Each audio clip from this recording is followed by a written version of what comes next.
The story of the M1 Garand begins long before World War II. After the First World War, the United States Army knew it needed a better rifle for its soldiers. The main rifle they used, the M1903 Springfield, was a good weapon. It was strong and accurate. However, it was a bolt-action rifle. This meant a soldier had to manually work a bolt to load each new bullet. This process was slow and required a lot of training to do quickly under pressure. The Army wanted a rifle that could fire faster. They dreamed of a semi-automatic rifle. That would give every soldier a significant advantage on the battlefield. This search for a new rifle was a very serious project for the US military. They tested many different designs from many different inventors. The requirements were very strict. The new rifle had to be powerful using the same .30-06 Springfield cartridge. It needed to be incredibly reliable, able to work in mud, rain, sand without failing. It also had to be simple enough for a young soldier to learn how to use, clean, maintain with basic training.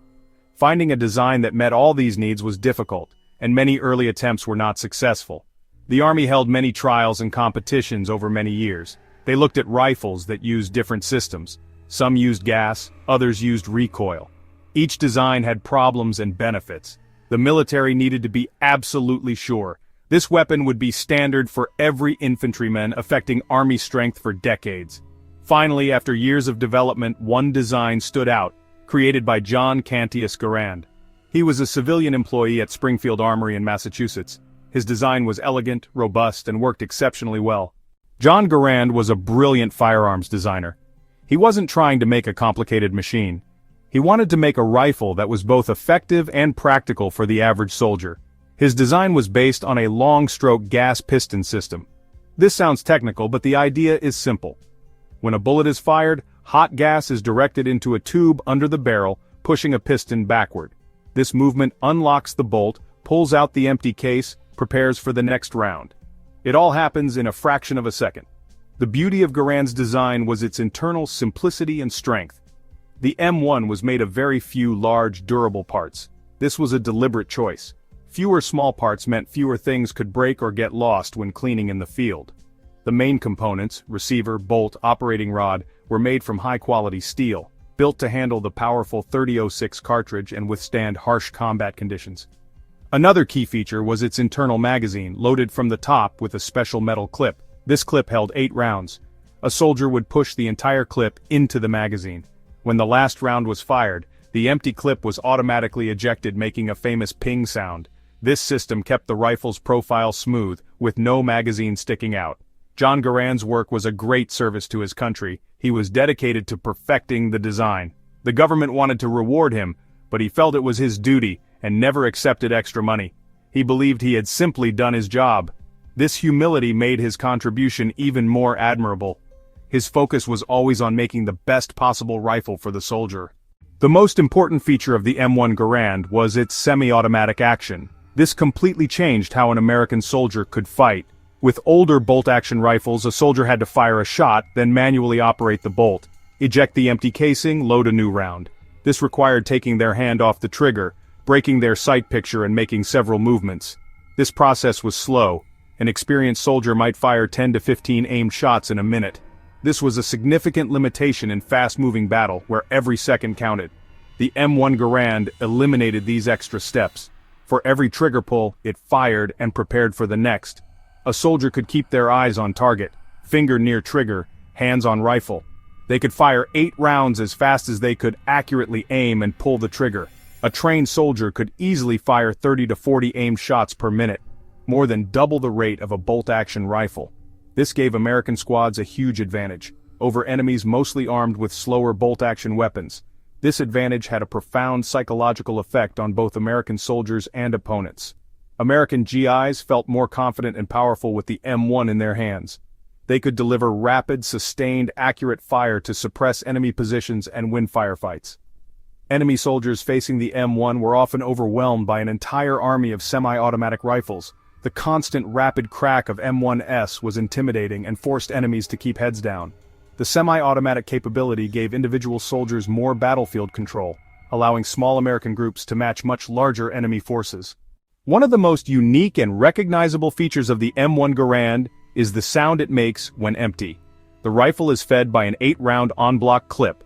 a piece of sheet metal holding ammunition together. The soldier pushes the clip with 8 cartridges down into the internal magazine. After the 8th shot, the action locks open and the empty clip is automatically thrown out. As it ejects, it makes a very distinct and loud ping sound famous among all who use the rifle. For many soldiers, this ping was a double-edged sword, a clear signal to reload. A soldier would hear the ping, training would take over, and they would quickly reload. The reload process was fast. A new clip could be inserted in just a few seconds. This quick reload helped make up for the rifle's limited 8-round capacity. However, some worried the ping could be dangerous, that enemies would hear it and know the soldier was out of ammo. This could give enemies a perfect opportunity to attack while the GI was vulnerable and reloading. This concern was discussed a lot, both during and after the war. Some soldiers claimed enemies would listen for the ping and charge their position. In reality, the danger was probably exaggerated. In loud, chaotic firefights, it was difficult to hear one small ping. Most veterans said they never worried about it. The noise of battle would cover the sound. Also, a soldier was rarely fighting alone. Squad mates provided covering fire during reloads. The ping is a memorable and beloved part of the M1 Garand's identity, a sound that signals both an empty weapon and the enduring story of the rifle itself.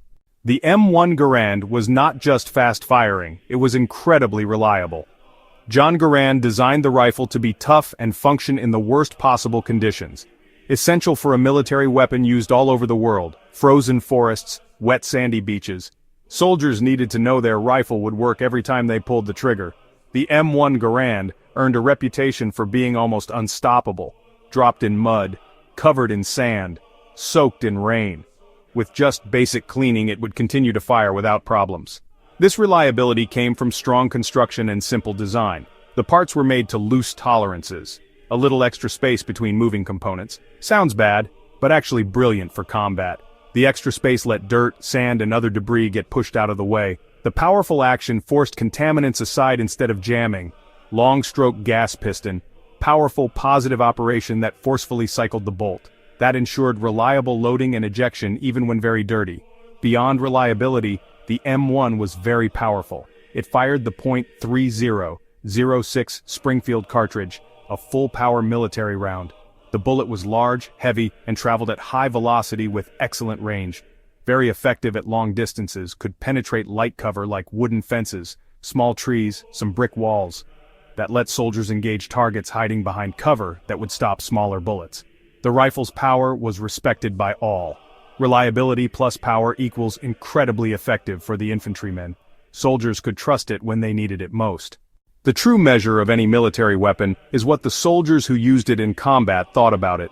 For the M1 Garand, the praise from American GIs was almost universal. They really loved their rifles and trusted them with their lives. Many soldiers wrote letters home or shared stories after the war about their experiences. A common theme is the sense of confidence the rifle gave them. They knew they had a superior weapon compared to their enemies. This feeling was a powerful morale booster that can't be measured by statistics or specs. Many veterans recalled the M1's dependability above all else. They told stories of rifles covered in mud, trenches of France, and rifles filled with volcanic sand, Iwo Jima. After a quick wipe down, the rifle would be ready to go. That performance builds a special bond between soldier and equipment. The rifle became a trusted companion. They learned its every detail. They learned to clean it perfectly in the dark, to load a new clip in seconds. That deep familiarity bred deep respect. One famous opinion came from General George S. Patton, a demanding, famous Wally II commander. After seeing its performance, Patton gave the M1 his highest praise. He called it the greatest battle implement ever devised. That quote became legendary. Other soldiers gave personal nicknames, became attached to their specific M1, carried it through their toughest experiences. That personal connection proves the rifle's excellent design. To fully understand why the M1 Garand was so special, we need to compare it to rifles used by other major II armies. The German army's primary rifle was the Karabiner 98K, often called the Kar 98K. It was an excellent bolt-action rifle, very accurate, reliable, firing a powerful 8mm Mauser cartridge. Many call it one of the best bolt-action military rifles ever made. But that bolt-action nature was its weakness. It was much slower to fire. A German with a Kar 98K had 5 rounds and manual bolt operation. An American with an M1 could fire 8 rounds semi-automatically in the time the German fired 2 or 3 aimed shots. In a squad firefight, that gap was huge. 12 Americans could lay massive fire downrange quickly, pin enemies down and seize the advantage. Germany made semi-autos like the Gewehr 43, but in far smaller numbers and less reliably than the M1.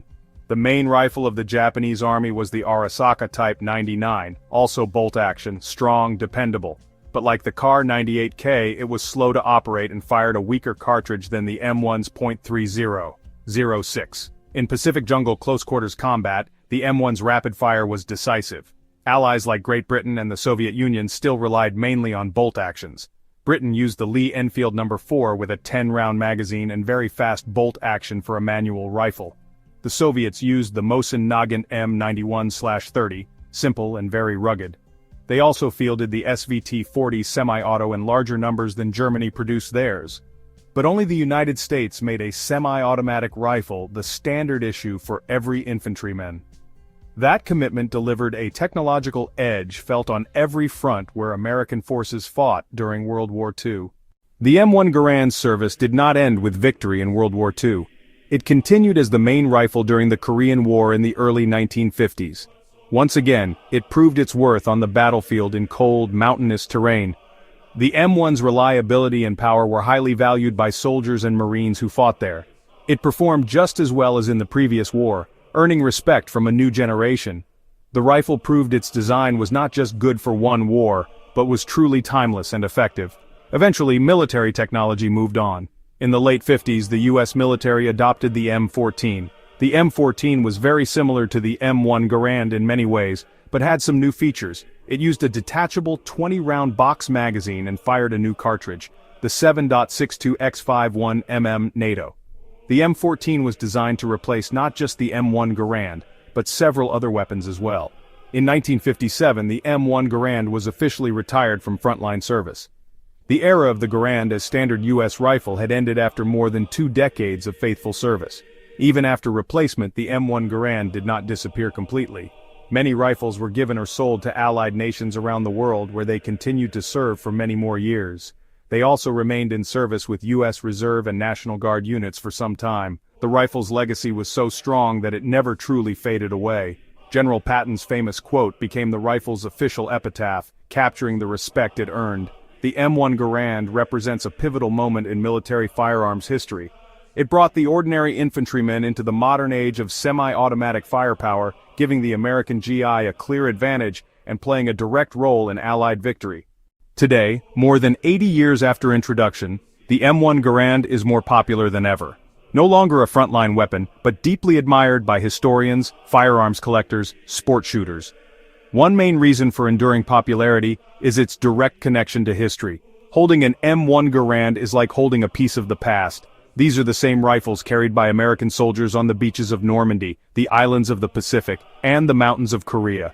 Each rifle has a story to tell, and that sense of history is very powerful for many people. The M1 Garand is also a very enjoyable rifle to shoot, a perfect balance of power and control. The rifle's weight and gas-operated action make the recoil from the powerful .30.06 cartridge very manageable. It is also very accurate, capable of hitting targets at long distances. Many participate in shooting competitions for military surplus rifles, and the M1 is always popular and competitive. Shooting an M1, hearing the iconic ping of the empty clip, feeling the smooth, strong action, is an experience that connects people to the rifle's legendary past. The civilian marksmanship program has played a huge role in keeping the M1 Garand's legacy alive. The CMP promotes firearms safety and marksmanship training. For years they've sold surplus M1 Garands to qualified American citizens, making it possible for thousands to own military history. The CMP organizes matches and clinics, passing down skills and appreciation to new generations. In the end, the M1 Garand is more than just wood and steel. It's a symbol of Americans who fought to defend freedom, representing a time when American design and manufacturing produced the best tool in the world. The M1 Garand dominated history because it was the right rifle at the right time, and its story continues to inspire respect and admiration today.